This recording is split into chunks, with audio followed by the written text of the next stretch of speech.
I first met Sylvie in the spring of 2012 when my friend and I were sitting out on his patio chatting, and a cat I'd never seen before came out of the bushes. A medium-sized long-haired tuxedo. My friend manages an apartment building with about 5 acres of woods around it. A lot of different creatures live in those woods, including several feral cats.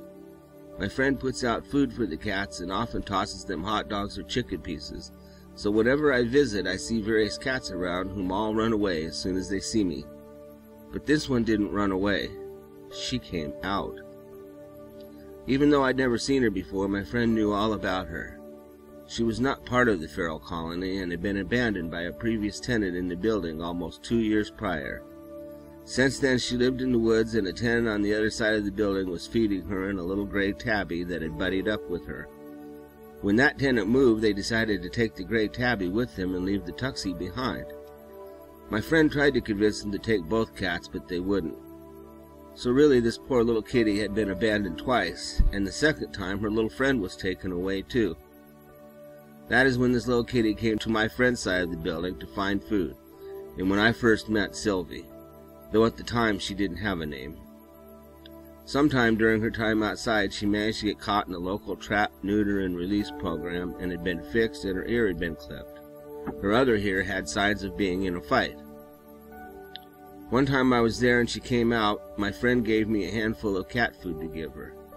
I put her on the rockery where he always fed her and took 3 steps back. She jumped right up and began eating. As she was almost done, I slowly stepped closer until I was standing right next to her. When she finished, she walked to me and head bumped me. I leaned over and head bumped her back, and from that point on we were friends. I never fed her there again, but from that day on, whenever I would go there, she would come bouncing out of the woods. One of her favorite things was laying down in the middle of the gravel dirt trail between the woods and the patio and having a dust bath. She would roll around on her back, stopping occasionally to look at us upside down. It was really quite entertaining, and we almost got the sense she was performing for us. After she was done with that, she would walk over to me and rub my legs and ask for attention.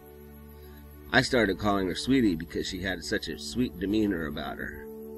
A few weeks later, I posted a picture of this cat to an online forum, and someone replied that she looked like Sylvester the cat, and researched the meaning of the name. Turns out it means woodland or of the forest. That was perfect, though I really didn't like Sylvia.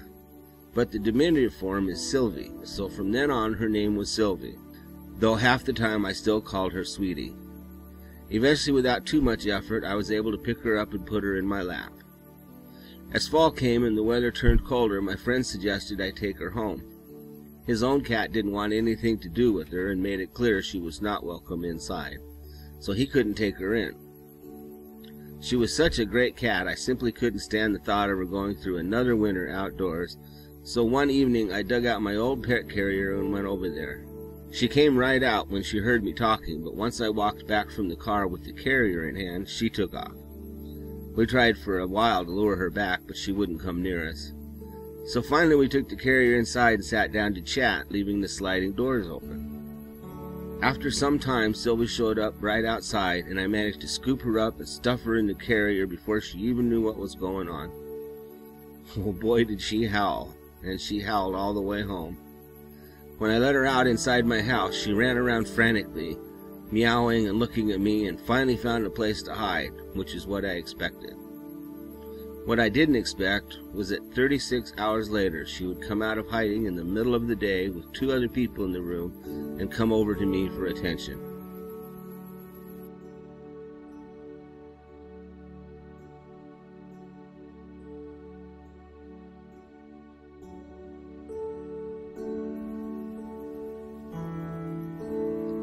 And she let me know everything was okay. For the first week, she stayed in her hiding spot most of the time, but came right out whenever I called her. It quickly became clear that she had indeed had a home.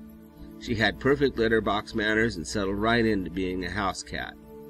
She was so well mannered from the very start that you'd never know she'd spent 2 years living in the woods. After just a few days, her personality really started to shine, and she had loads of personality. She was quite the little chatterbox. She was always talking to me and had a variety of different meows, mews, chirps, and trills. But she was very soft-spoken, so it wasn't annoying. It was just too cute for words. Many times she would string a whole series of different sounds together like she was talking in full sentences, and we had many interesting conversations together, though I didn't have a clue as to what we were talking about. The first week after she started coming out, she wouldn't leave the one room where her hiding spot was. She followed me everywhere around that room, but if I went into another room, she would sit at the doorway and cry for me. I would call her and she would just sit there and look at me. She wouldn't come in unless I got down on the floor. Then she would give a little chirp and a hop and come running to me. But she wouldn't stay in that room if I left it. She would run back into the family room, her safe room. It took a few weeks for her to understand she could go in any room in the house. She quickly discovered the desk below the window in her room was the perfect place to sit and look outside. But she never showed any signs at all of actually wanting to go out there. She just sat quietly looking out the window. After a bit, she would jump down and go take a nap. I think she'd decided she'd had enough of outdoors for one lifetime. Gradually, she spent more and more time in the living room and even started sleeping in there when I wasn't around. It took 6 months to get into her head that she could get up on the back of the sofa in the living room and look out a different window with a better view. But that eventually became her favorite spot in the whole house, and she frequently took naps there, sometimes even laying up against the window. She loved to play with the tail on a stick. It was her favorite toy. I suppose it reminded her of the squirrels she hunted in the forest. She would pounce on it and roll around, attacking it with all fours. It was really funny. I learned that one of her favorite games was what I called under the log, where I would sit on the floor with one leg stretched out and poke the toy from under my knee. She would do the little butt wiggle and dive head first under my leg to get it, like she was digging some critter out of its hole. Sometimes the squirrel went over top of the log, which usually resulted in a lot of pain for me, but I didn't mind. Sometimes she would end up in some crazy positions, and I'd laugh so hard I'd have to quit for a minute. She would look at me like, "What?" She didn't seem very interested in other toys like toy mice or birds. She would maybe bat them around a bit and then walk away. I rarely actually saw her play with them, but I would get up in the morning and the toys were in different places and all torn up. So she really was playing with them at night. She was quite the vicious little huntress. She was very strong, and she attacked her toys with the zeal of a tiger taking down a gazelle. Toy mice and birds had their heads ripped off within a day, no matter what they were made of. I imagine she got that from hunting birds and squirrels in the woods for real. She just didn't want anybody to see her playing by herself. She got a toy bird that chirped when it moved for Christmas and just went nuts over that. But after a while, she wouldn't play with that in front of me either, though if I was in the other room, I could hear it, and she attacked it regularly. If I peeked in, she would stop and just sit there looking at me, waiting for me to leave. Maybe she thought I would stop playing with her with the toys on a stick if I knew she could amuse herself. I don't know, but it was funny. Those first few days, I also discovered she loved to be brushed. My last cat loved his brush, but he didn't actually like to be brushed. He just wanted me to hold it so he could rub his face on it. But Sylvi absolutely loved brush time, and she would flop down and roll over so I could brush first one side, then the other, then her belly, and around. After a time, she got to where she would lay on her back all stretched out while I brushed her belly, and she stretched her front paws straight up so I could brush under her arms. I wish I had gotten that on video. It was pretty funny. Grooming time became one of our most special times of the day, and I looked forward to it every day just as much as she did. One of her little quirks was that she almost never sat down in the typical sitting cat posture or laid on her belly. She would walk into a room and just flop down on her side. That's how she always sat around the house. There was nothing wrong with her. She could sit that way when she wanted to. She just preferred it this way. She was the first cat I've ever known who couldn't open doors.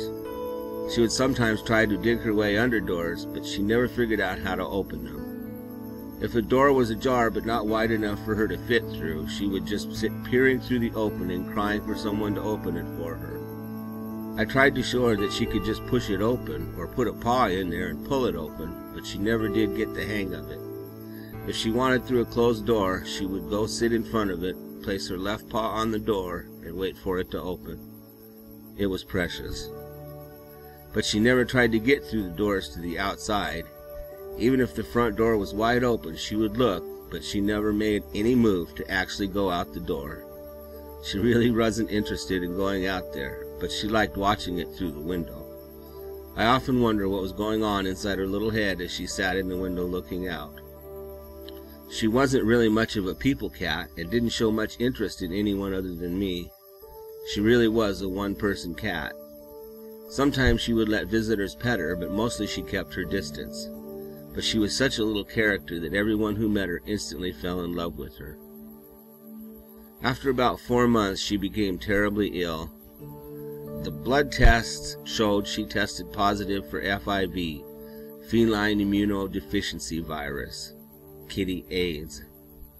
I was heartbroken at first, but then I learned that FIV wasn't necessarily a death sentence, and FIV kitties could live a relatively normal life. For 2 months we kept up the supportive care, and I was syringe feeding her on and off as it was an up and down battle. She would get better then relapse. It was a time of hope and joy countered by days of sorrow and despair. It certainly seemed like she had picked me so she wouldn't die cold, wet, and alone outside in the forest. She just wanted a loving home again before she died.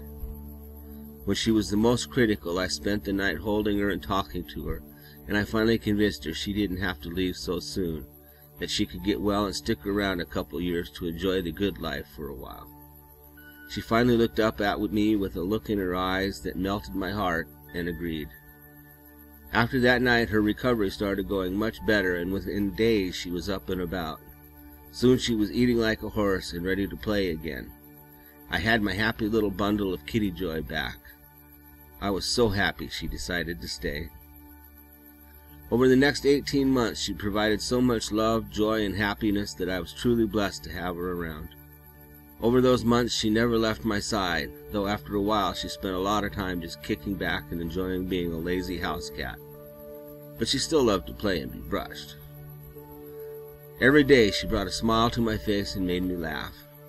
She got comfortable enough that she would sleep anywhere in the house, all sprawled out on her back. Every time I saw her sleeping like that, I had to chuckle and say, "I bet you didn't sleep like that out in the forest." Whenever I would come back home, she would be sitting in the window watching for me, and when I came in the door, she would run to greet me. And she followed me wherever I went in the house. She never was much of a lap cat, but always had to be in contact with me, whether it was laying up against my leg or resting her head on my arm while I worked at the computer. As long as she had contact with me, she was happy. Sadly, in November of 2014, she became ill again. As before, the vet and I did all we could to get her well, and it was once again an up and down battle. It was a heart-wrenching time as I watched her slowly waste away over the next 2 months.